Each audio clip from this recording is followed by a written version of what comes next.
Hola, Maciel. En esta ocasión vamos a presentar nuestra PC3.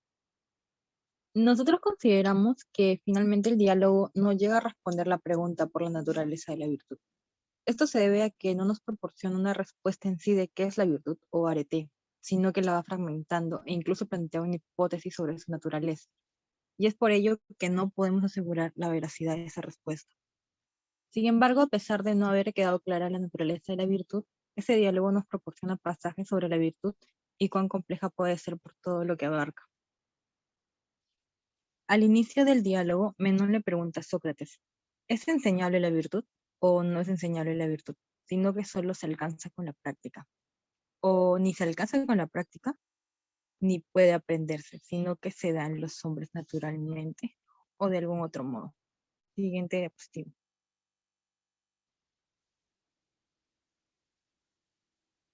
Esto se encuentra en el 70. Siguiente.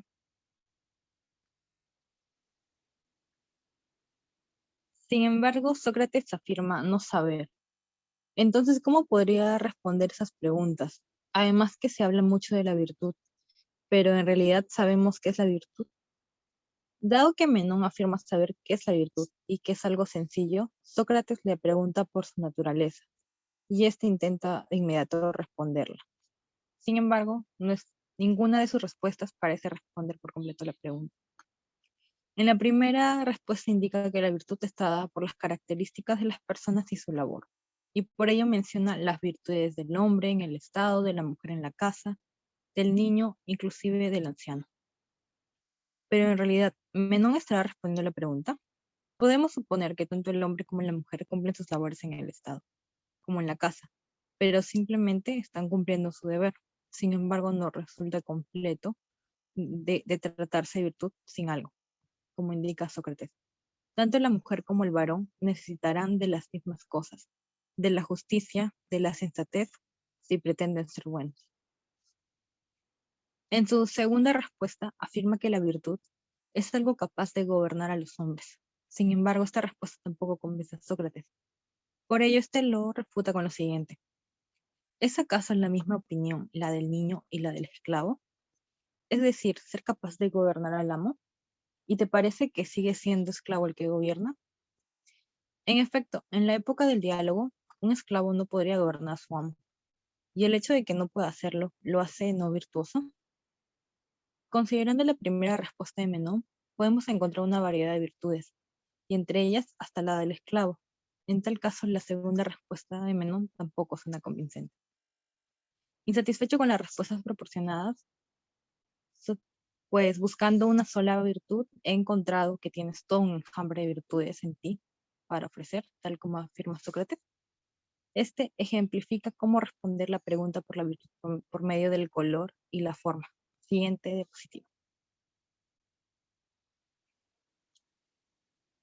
En el caso del color, podemos mencionar el blanco, el azul, el amarillo, pero lo que se está mencionando son colores y no realmente qué es el color.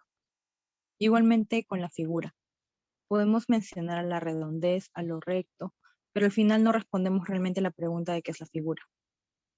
Lo mismo que está haciendo Menón. En tal caso, Sócrates indica, la figura es el límite de un sólido. Y el color es una emancipación de las figuras proporcionada a la vista y por tanto perceptible, lo cual es un tipo de respuesta realmente de lo que busca Sócrates. Ante, y ahora por último, dice que la virtud, puedes regresar a la diapositiva.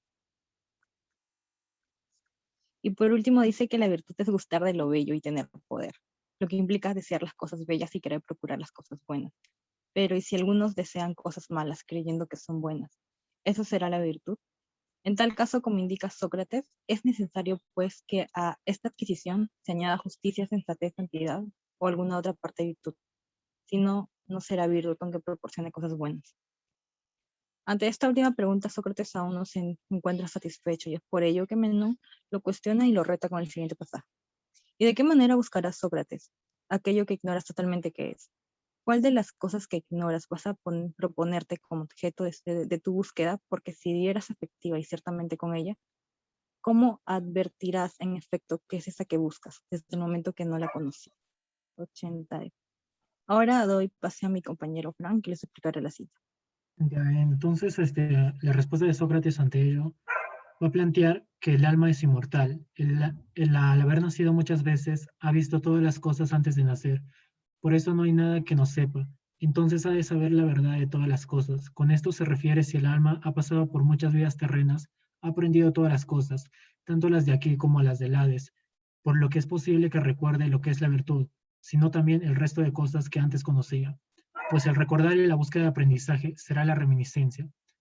De esta manera, un alma que se ha acordado de una sola cosa puede hacer memoria a partir de ella otra si tiene la voluntad de perseverancia. En otras palabras, según Coire, se busca siempre lo que ya se sabía, se intenta hacer conciencia un saber inconsciente, recordar un saber olvidado.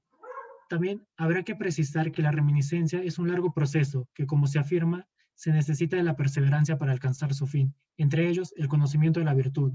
Ello se va a demostrar a través del ejemplo del esclavo, en el cual logra que él recuerde parte de una ciencia que ignoraba. Esto sin enseñarla, sino haciendo que la descubra en base a interrogantes. En este ejemplo se le va a preguntar sobre cómo duplicar el área de un cuadrado. El esclavo no podrá llegar a la respuesta correcta, pero entonces Sócrates lo va a guiar mediante preguntas para lograr llegar hacia la respuesta correcta. Con esto, ¿qué trata de lograr Sócrates? Trata de demostrar que el esclavo ya tenía un conocimiento y por eso va dando opiniones verdaderas que ya estaban en él, pero acaban de despertar mediante la guía de Sócrates, para así convertirse en fragmentos del conocimiento. Ahora que hemos conceptualizado a qué se refiere con reminiscencia, podemos tratar la relación que existe con la virtud y también la conexión que guarda con la respuesta de la naturaleza de la virtud. En primer lugar, comprendemos que la reminiscencia es la búsqueda de aprendizaje y que solo mediante ello podremos obtener el conocimiento de lo que es la virtud, ya que el alma del hombre sabe la verdad de todas las cosas, por lo tanto, también ha de saber la interrogante que aqueja a Sócrates y a Menón. Sin embargo, al no tener claro Sócrates si la virtud es conocimiento, partimos de la siguiente hipótesis, en donde se presenta la virtud como algo que se puede aprender como una ciencia. Ahora, si tomamos a la virtud como conocimiento y al afirmar que él y ningún hombre que haya conocido ha encontrado el conocimiento de la virtud, podríamos deducir entonces que ningún hombre ha sido capaz de realizar una reminiscencia adecuada, ya que ninguno ha sido capaz de obtener el conocimiento de la virtud ni el conocimiento de todas las cosas. Por otro lado, habría que preguntarnos también si es verdad que Sócrates no sabía lo que es la virtud. La siguiente diapositiva, por favor. La siguiente. Ya, entonces, cuando nos preguntamos si en verdad Sócrates no sabía lo que es la virtud, pues en base a sus palabras durante todo el diálogo sería fácil deducir que así era, que él no tenía ningún conocimiento sobre la virtud, ya que desde el comienzo de este afirma no saberla, e incluso afirma dudar si la virtud es un conocimiento.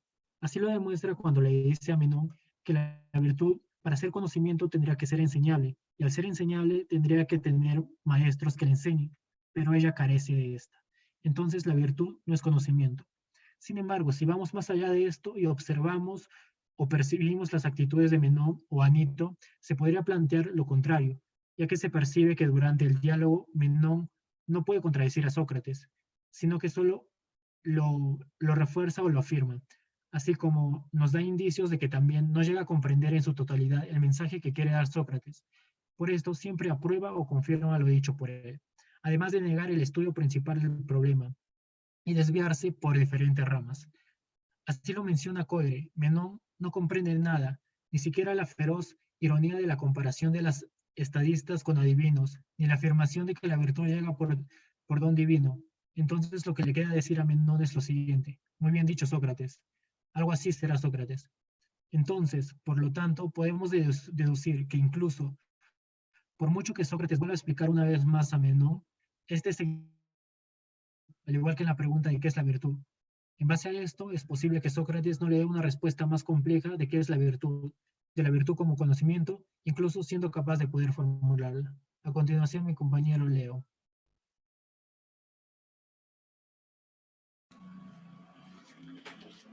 Bien, ahora hablaremos un poco acerca del conocimiento y la opinión.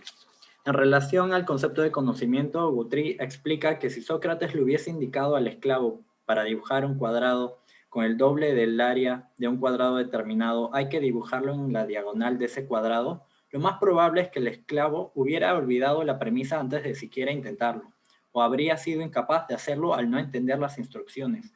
Por el contrario, Sócrates, al explicarle en qué consistía la idea, el esclavo entonces hubiese sabido que no es posible realizar la premisa porque es incorrecta.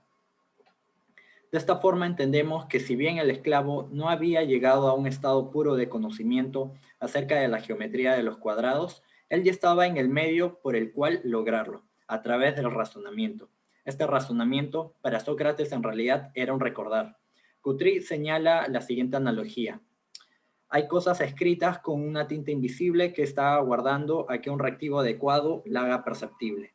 Pues del mismo modo, Sócrates busca a través de sus preguntas y de forma similar como lo hizo con el esclavo, recordar el conocimiento sobre la virtud en Menón.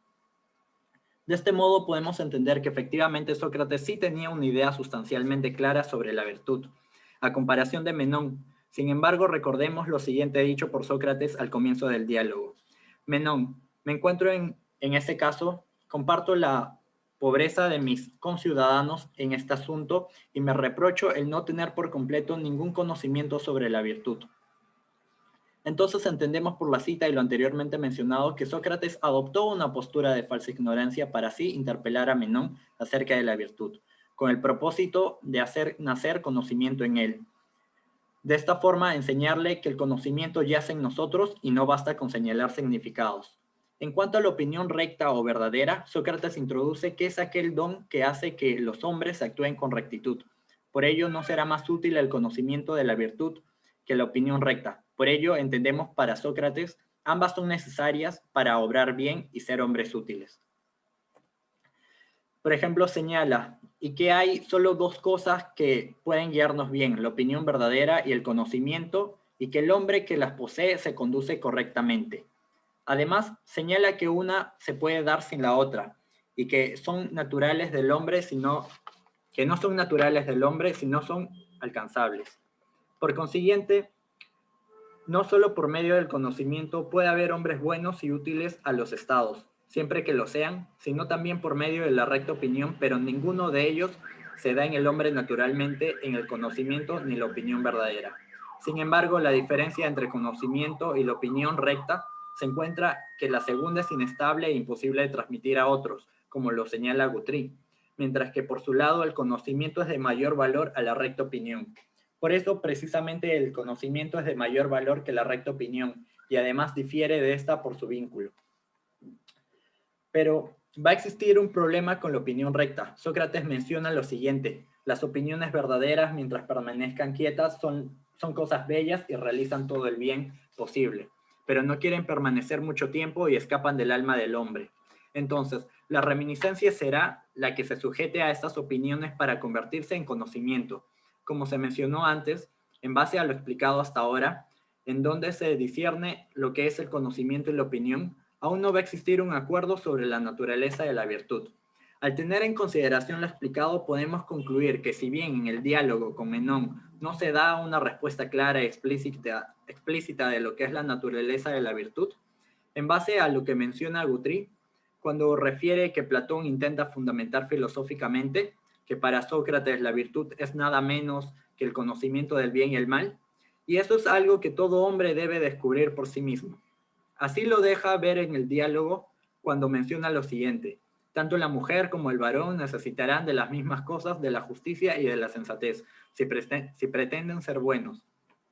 Por ello, podríamos suponer que la naturaleza de la virtud se encuentra en la verdad de todo hombre que prefiere el conocimiento del bien y el mal. Finalmente, una reflexión acerca de si el diálogo de Menón es todavía válido de leer en tiempos como hoy en día. Nosotros consideramos que todavía es válido leer el diálogo, ya que trae consigo reflexiones acerca del propósito y el rol de cada persona dentro de la sociedad. Además, que aún son vigentes las preguntas que nos hacemos sobre cuál es la manera correcta de hacer el bien. El diálogo de Menón discute centralmente qué es la virtud y si es enseñable.